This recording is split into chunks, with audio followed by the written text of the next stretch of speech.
포항 지진의 원인을 두고 진앙 인근의 지열 발전 논란이 갈수록 뜨거워지고 있습니다. 전문가들은 당장 결론을 내리기보다는 모든 가능성을 열어놓고 여러 검증 절차를 거쳐야 한다며 신중한 입장을 밝혔는데요. 양산 단층 활성화 대비 같은 보다 근본적인 이슈가 묻히고 있다는 지적도 나오고 있습니다. 장성훈 기자입니다.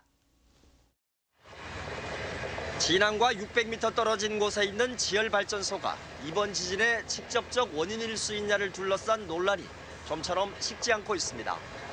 최근 대한지진학회 등 4개 단체가 연 긴급포럼에서 이 논란을 처음 제기한 고려대 이진한 교수는 지열발전을 위해 지하 4km까지 물을 주입했는데 이곳에는 알지 못하는 단층이 있었고 여기에 물이 유입되면서 단층이 움직여 지진이 났을 수 있다고 주장했습니다.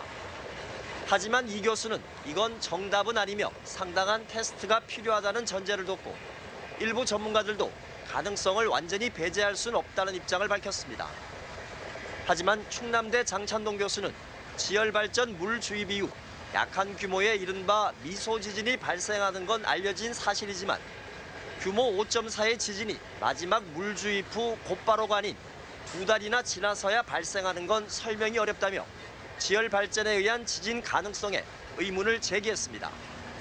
또 홍태경 연세대 교수는 현재까지 확인된 다양한 물리량을 보면 지열 발전 건설과 관련된 물 주입을 포항 지진의 직접적 원인으로 지목하기는 어렵다는 의견을 밝혔습니다.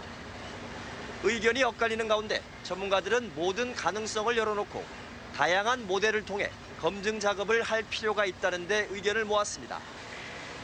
환경단체들은 이에 대해 포항에 한정된 이 논란이 원전이 밀집한 한반도 동남권에 분포한 수많은 활성단층이 본격적으로 움직이기 시작해 더 큰 지진이 올 수 있다는 보다 중대한 사회적 논의를 가로막고 있다고 지적했습니다. 양산단층을 중심으로 한 활성단층 전반이 활동시기에 들어간 게 아닌지 그에 따른 대비책을 논의하는 게 굉장히 중요한 상황이었는데요. 난데없이 지열발전소로 인한 유발지진 얘기가 이슈가 되면서 본말이 전도된 상황이 돼버린 거예요. 환경운동연합은 최근 성명을 통해 동남권 원전들에 대한 내진 설계 긴급 점검과 내진 설계 기준 상향 조정, 중저준위 방패장과 사용 후 해결료 임시 저장 시설에 대한 지진 안전성 재평가, 원전 중대 사고에 따른 대피 시뮬레이션 결과 공개 등 원전 안전성 확보안을 정부에 공개적으로 제안했습니다. MBC 뉴스 장성훈입니다.